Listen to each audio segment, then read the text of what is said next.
take home the win in Game 7. Welcome to Playoff Central Live, presented by AT&T 5G. Chris Miles here, Isiah Thomas, Lloyd Pierce, two former coaches in the NBA. And I got to start this with props to Ty Lue. Yes. Now 4-0 in Game 7s in his career. Only coach ever with more wins undefeated in Game 7s. Red Auerbach. So that's elite company that Ty Lue has joined, Zeke. And one of the most historic comebacks from a coaching standpoint that we've ever seen in the championship series. Being down 3-1 to that historic Golden State team that was 73-9 and leading that Cavaliers team back to confidence and victory. And we just seen him put his confidence back into the Clippers. And, you know, as Reggie Jackson said, he was smooth as peanut butter, you know, in terms of talking to us and just very calm. So he has a way with the team, you know, when they're in tough situations and keeping them confident. And that confidence showed tonight in the Game 7. In the Game 7, right, they're 50% from the field, 46% from the three-point line, and a shocking 24 for 24 from the free throw line. So you're talking about that type of offensive efficiency where they're not missing. Right. You know, they're extremely confident. So you got to go to the bench and give Ty Lue a lot of props for that. Well, it starts with his best player as well. I mean, Kawhi Leonard, you look across the board, 1 assist shy of a triple-double, 28, 10, 9, 4 steals, but you were saying that efficiency? Yeah, 10 for 15 from the field, shot 60% from the field in this series. Game 6 and 7 saved his best for last when facing elimination. Well, he's been in this situation plenty of times, and we understand Kawhi is an excellent closer, not a good closer. He's an excellent closer, and we've seen it enough.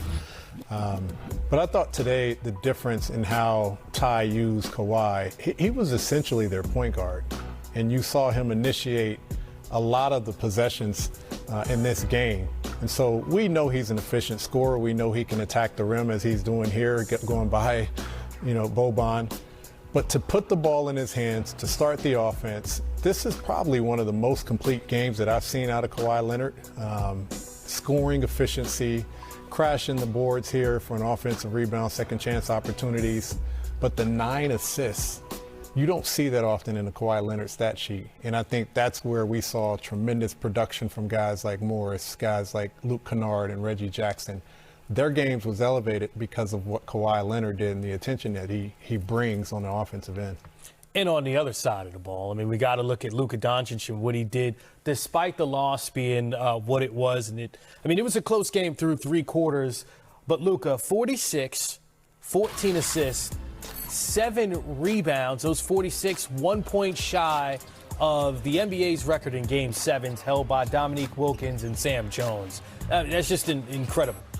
Yeah, it is. And I'm going to take a different approach here because, you know, while these numbers sound great and Luka is fantastic, I'm wondering if you can really win and get a championship playing the way Luka plays, you know, because it's all Luka, right? And, you know, he's so dominant with the basketball. And we saw this in Houston with James Harden. Right? James Harden was so dominant with the basketball, numbers great, MVP and everything else. But can you win a championship this way? And can your team advance?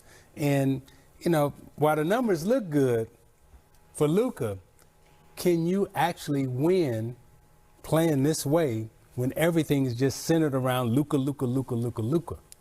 Well, that's a key point when we look on the Clippers and what happened, the difference between Game 6 and Game 7. Game 6, it was Reggie Jackson, Paul George, Kawhi Leonard scoring 90 of their points.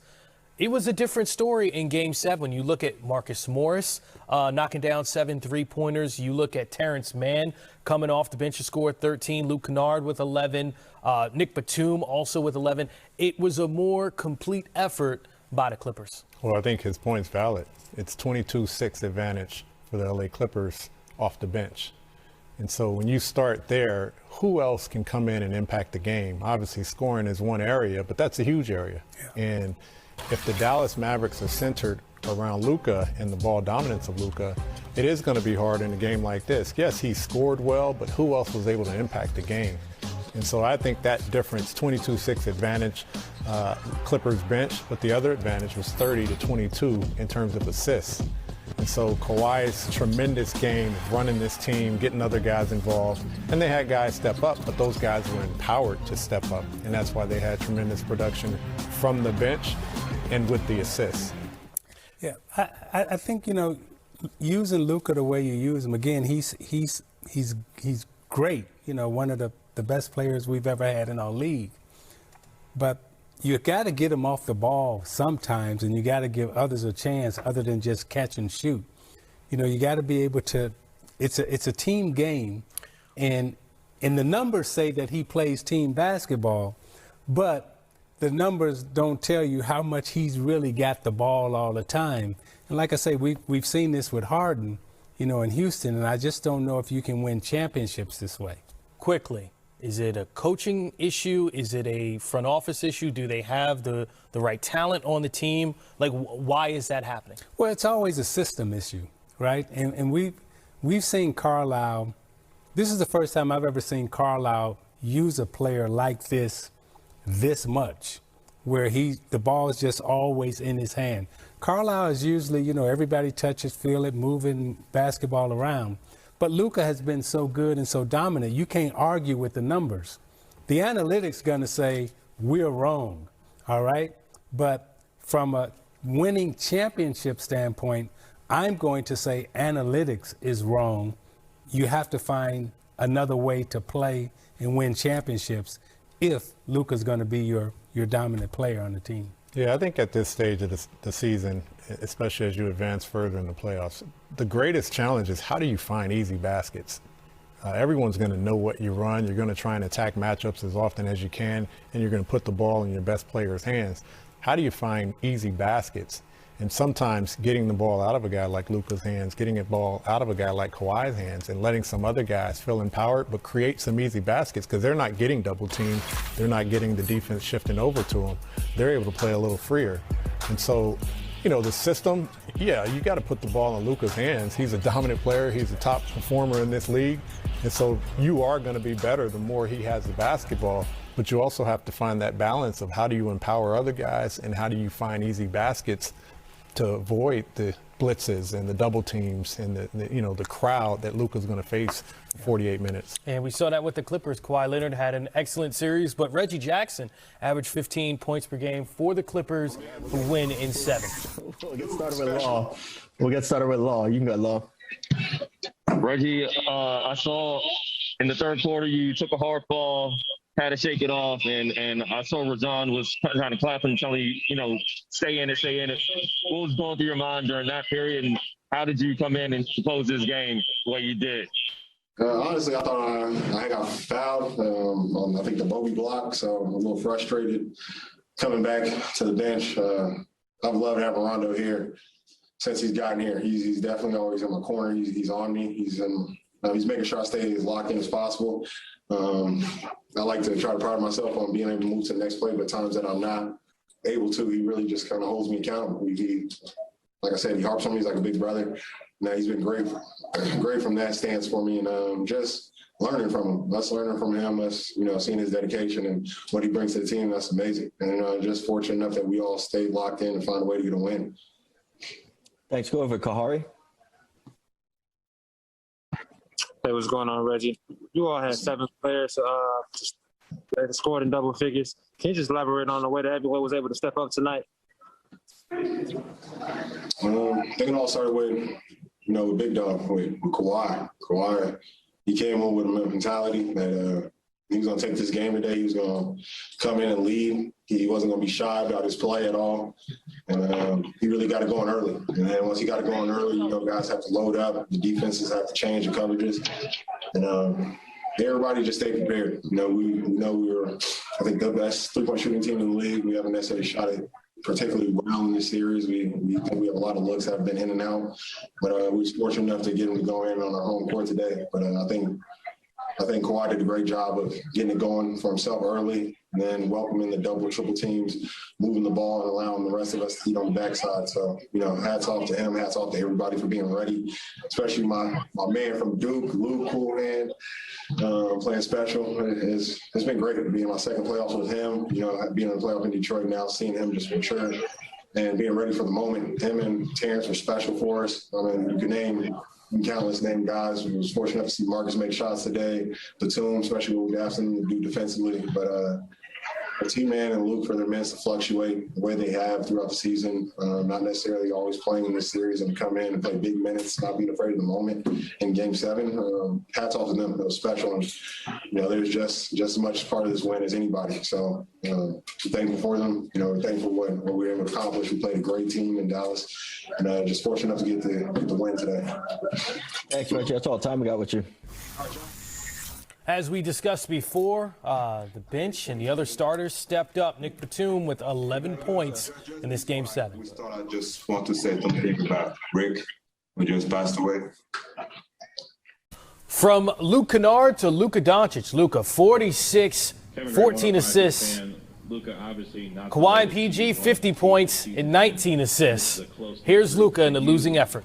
What do you believe this team needs to do to take the next step forward, whether it be personnel-wise or something different to go into next season?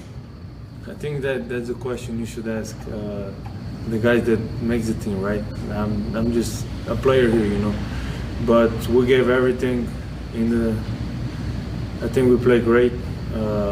We gave everything. I'm really proud of this team. Obviously, I hate losing. We hate losing, but I'm proud of my team.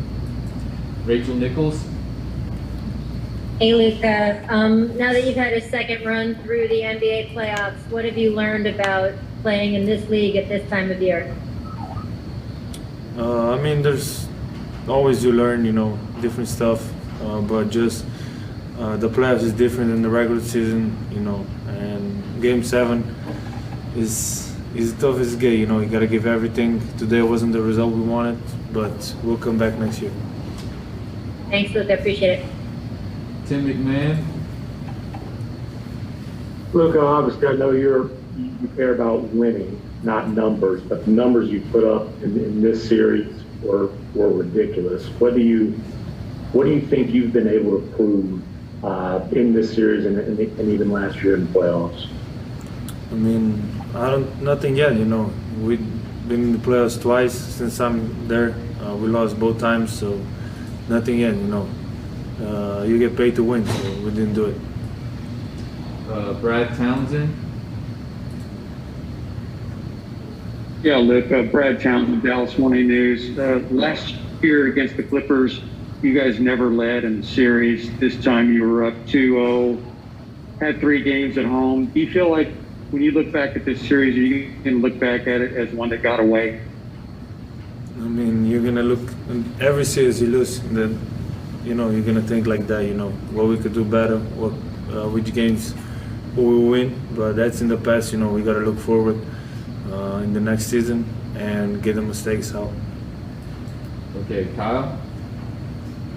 Kyle Goon, Southern California News Group. Luka, I was wondering, at the end there, was Paul George trying to exchange jerseys with you? And as a follow-up, what does it mean to you to obviously you played a longer series this time, but to lose to the same team in back-to-back years? The first one, yeah, we did. I sent one after, in the locker room. And the second one, it's tough when it's the same rival. You obviously don't want to lose again. And like I said, we have to come back next year, look at these playoffs, what we did good, what we did wrong, and just keep going from there. Okay, we'll do 2 in Spanish now. Pedro. Thank you. Pedro Silva, Univisión Dallas. Luka, ¿qué crees que faltó para ganar esta serie y cuál es la enseñanza más grande que te dejan estos playoffs? Bueno, faltó ganar un partido, eso es todo. Pero no sé, jugar duro. Cada playoff son distintos, pero diferentes de la temporada regular. Okay, and last is Eric Mora. Luka, Eric Mora de Telemundo Dallas. Viendo el lado positivo de esta temporada, ¿con qué te quedas? ¿Qué es lo positivo que te deja a ti y al equipo esta temporada? Creo que hemos luchado muy bien, sobre todo hemos llegado a Game 7 y bueno, no lo pudimos ganar, pero creo que lo hemos dejado todo y estoy muy orgulloso del equipo. All right. Thank you, Luka. Thank you. Appreciate it. Here's another fact. The 77 points created by Luka Doncic, scoring or assisting the most ever by a player in a Game 7, according to... What do you think are going to be the biggest regrets? Hey, Brad, how you doing? The third quarter run, I mean, it's a game of runs. You know, we made our run. We started off hot from the three. Dodo hit a shot right away. Tim hit a shot in transition. Luka made a play, and that was 8 points, and it was a tie game, and they called the timeout. We were still able to be there for a little bit, but then later on they made a little run and went up 5. We called the timeout, and that was it. It's a game of runs, and those things are going to happen. And they shot the ball really well from 3 today. We fought as hard as we could, and sometimes shots go in, sometimes they don't. And tonight, you know, was one of those nights where we could have made more shots from the outside. Although we did play pretty good basketball, I feel like. And yeah, biggest regret. Good question. I don't think I have the answer to it. Okay, Kevin Gray. Kevin Gray, 105 through the fan. KP, as you assess what has happened, obviously in a disappointing loss here, how would you assess how this team handled themselves throughout the season in terms of the adversity you guys went through to get to this point, but still not getting where you wanted to go at the end of this season? Yeah, looking back at the whole season and even last season altogether, it kind of feels like one super long year with the bubble, and then especially for myself also because of the meniscus, and I had to get that fixed, and then I started the season late without practices and all those things kind of adding up, and it's been an up and down year. COVID, a lot of guys out. We didn't start the year off playing well, or at least our record didn't show it. We had a tough schedule early on, and then as the season went on, we got into a better rhythm and got more wins together, and ended up more or less where we expected ourselves to be, but we could have even probably finished. If we had a little more luck, we could have probably finished even in a better spot, a better seed. But that's how it goes, and it's been an interesting year. Tim McMahon. Tim McMahon, ESPN. KP, how do you feel about your fit with this franchise moving forward? Good question, Tim. How do I feel? I mean, I'm good. I try to put in the work, try to work hard, do my part, listen to the coaches, what I'm asked for to do, and that's it. I try to keep it simple for myself, so I'm not overthinking things, and I try to focus on what I can control, and that's being a better basketball player, going into the offseason hungry, wanting to get better physically on the basketball court, and I'm going to put that work in to get better, and then the rest of the stuff will resolve itself. So I try to focus on what I can control. Tim Cato. Hey, KP, Tim Cato with The Athletic. In the same way, we talked a lot about how you adapted how you were playing on the court for this series because you felt it was the best way for the team to win. I assume that going forward, the role you played in the past few games isn't the role that you would want to play with the team. Is that true? And what do you see your role on the basketball court with the team going forward? Yeah, I don't know. I haven't really thought about that. I've been so in the moment and so locked in on winning the series and doing, as I said, doing my part and just working hard on the court, offensively and defensively, and doing what I'm asked to do. Of course, there was a little bit of a mental battle because that's not what I'm used to doing and where I'm most comfortable at. But I kind of went back a little bit to my mindset in my rookie year, where it's just offensive rebound, play hard on defense, run the court, and do all the little things that how I can affect the game. And that's what I try to do in this series. And whatever I do, it seems like it's always something. So Okay, I just try to be as professional as I can.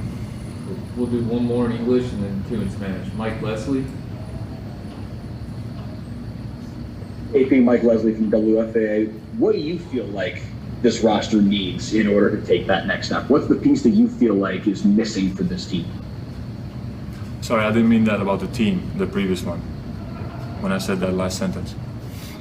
Sorry? No, I'm just saying, well, what do you feel like this team needs in order to take that next step? What's the missing piece of the puzzle for this team to become more than a first-round exit? Good question. I don't know. That's again something that is not really my job. I don't know. People up here are really smart, and they'll make the right decisions to for this franchise to move forward, and that's it. I'm here to play as good as I can and do my part and help my teammates and help this organization go forward. Okay, and we'll go to Spanish with Pedro. Thank you. Pedro Silva, Univisión Dallas. Kristaps, ¿qué crees que faltó para ganar esta serie? Y también, ¿te sentiste cómodo? So we'll go ahead and get started with Ramona.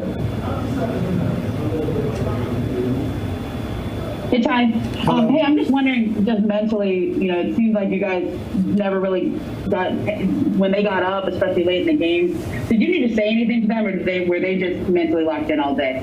They were mentally locked in all day, and it was a total team effort.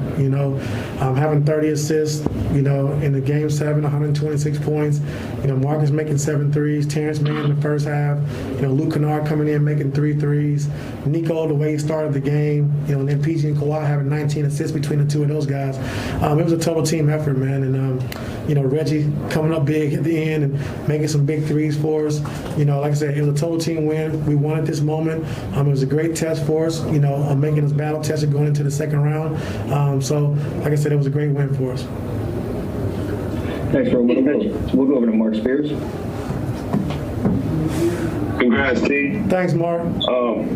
Wanted to ask you about Marcus, the game he had, what it meant to you guys to get sparked by him for three-point range. It meant a lot. We was getting shots all series that we didn't make, and we kept saying time and time again that, we're getting great looks versus their zone, versus their man, PG and Kawhi, the way they kept attacking. And we got open shots that we just didn't make, Mark. And we just told guys, just trust your work. Trust all the work you put in all season, throughout your career to get here to this point. And like I said, Marcus is the second leading three-point shooter in the league this year. So we knew he was going to make shots. We just didn't know when, but what a great time to make 23s in Game 7. Thanks, Mark. We'll go over to Andrew Gray. Ty, congrats. On one hand, you have a short turnaround and this is a pretty taxing series, but do you feel like having gone through this experience, the ups and downs, coming back from 2 deficits, that this could be a good, almost like a springboard for you guys going into a tough series? Yeah, I think so. Battle tested, going to 7 games in the first round, coming out here winning the game on our home floor, which we didn't play well the first 3 games, but it just shows a lot about our team, about the resilience, about what we've done all season long. Luka and Terrence Mann, like I said, played in big games this year because of our injuries and guys being out. And those guys to come in, step in, and play the way they did was huge for us. Thanks, Andrew. We'll go over to Ohm. Hey, Ty, you said the guys wanted this moment. How did today feel different than the last time you guys were in a Game 7 last year? I mean, how much were they just motivated to kind of get rid of that bad taste out of their mouths from last year? You have to ask those guys that, but I know it was just a tough series for us. Luka put a lot of pressure on us, throughout the course of this series, which we needed. We was able to do some different things defensively that we needed to see and needed to do as well, so we got to get better with that. But, last year was last year. We talked about it, when the season started. That's over, and we got to look going forward. We can't keep looking behind and what happened in the bubble. That shit's over. So we got to do what we got to do, keep moving on, and getting ready for the second round. Ty, was there a moment today that you just kind of knew that these guys had it in them today?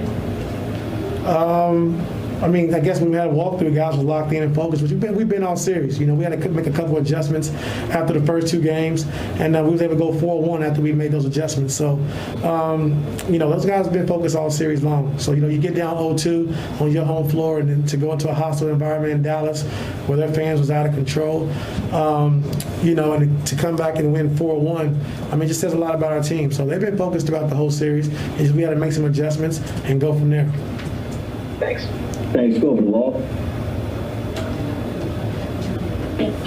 Sorry, speaking of focus, that third quarter did not exactly start really great for your team. You had to call a timeout 75 seconds in, giving that 3-0 to Hardaway after a bucket. What did you tell your team in that moment, and how were they able to turn it around from there? No, we just got to take advantage of this opportunity. You know, I said, you know, don't come out and take bad shots. We can't turn the basketball over. And we got to get back in transition. But keep attacking. Don't get enticed by taking the three-point shots because they're in the zone. We got to get back to attacking the rim, attacking the paint, and then spraying out for open threes if we're open. So just a little, you know, lull coming out, you know, start that third quarter. But like I said, they got back on track when we called that timeout and kept attacking and kept getting to where we wanted to get to offensively. Thanks. Go over to Tomer. Hey, Ty, congrats on the win. Thank you. Before game 3, or after game 2, you said you thought Dallas' shooting would come back down to earth. It did. Before today, you said that you think you finally going to have a good shooting game. You did.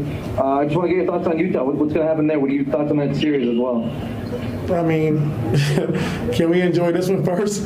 But I mean, we know they're a tough team. You know, they made the most threes in the league this year, you know, per game. And Donovan Mitchell, who's the snake of that team. But they just got a great coach in Quinn who does a good job. A lot of movement. Gobert, who's an anchor in the middle. So I'm gonna go look at it today. You know, try to get as much done as I can today and tomorrow, and just kind of go from there. But right now, I haven't had a chance to really lock in on them. Well, let me ask you about Luka then. He kind of came in, gave you guys a big boost after not playing the first 5 games. What really, did you see anything in Game 6 that led you to believe he'd be really successful in those minutes? Yeah, we knew he was going to make shots, you know, but the biggest thing was concerning was just the defensive part of it, was Luka on the floor and how they play. But in Game 6, I saw he had great shows on Luka. He was able to guard Brunson, got a big steal, got on the floor, and got a steal for us to get out in transition. So I knew defensively he wasn't going to be a problem after I saw that in Game 6. And the way we were shooting the basketball, I thought we just needed to insert, you know, another shooter in the lineup, especially with Kawhi and PG drawing so much attention. So Game 7, you know, it was the same thing. And he came out and made 3 threes for us off the bench. Miriam? Hey, Ty, congrats, man. Thank you.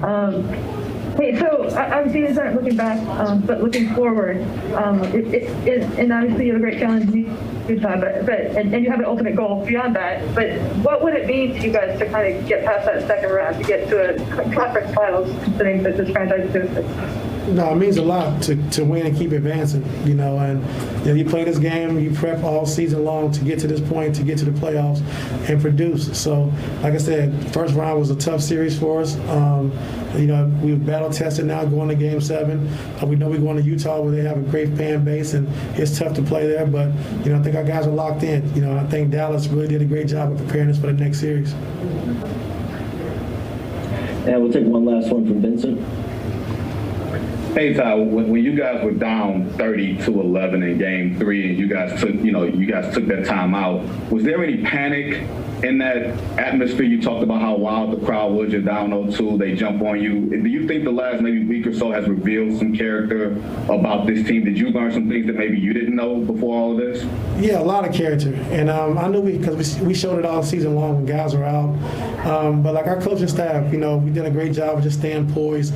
You know, Chauncey Billups has done a great job, you know, working with PG, and you know, just because PG's been playing mostly point guard for our team all year, so you know, just showing him different ways to make different passes, different reads, and you know, just our coaching staff, Kenny Atkinson with the player development with Luke Kennard and Terrence Mann, those guys getting work in every day. You know, Roy Rogers, Dan Craig, and Brendan O'Connor defensively. just be able to make adjustments, make sure our guys are prepared. And then, Larry Drew, what he does for me offensively has been great. And, of course, Jeremy Castleberry, what he does with Kawhi, and just our approach, I think, every single day of having a workers mentality. I think having a calmness to us, not getting rattled, being poised when things go wrong and things are tough for us. And our coaching staff has done a great job of doing that. So I think when we came to the timeout down 19, we never got rattled. Guys were just saying we got to clean up our mistakes, keep attacking, and keep chipping away, and we were able to do that. Kristaps Porzingis, 16 points and 11 rebounds in this Game 7. Obviously, you guys did take the lead here in the third quarter. Why do you think it got away from you so quickly? And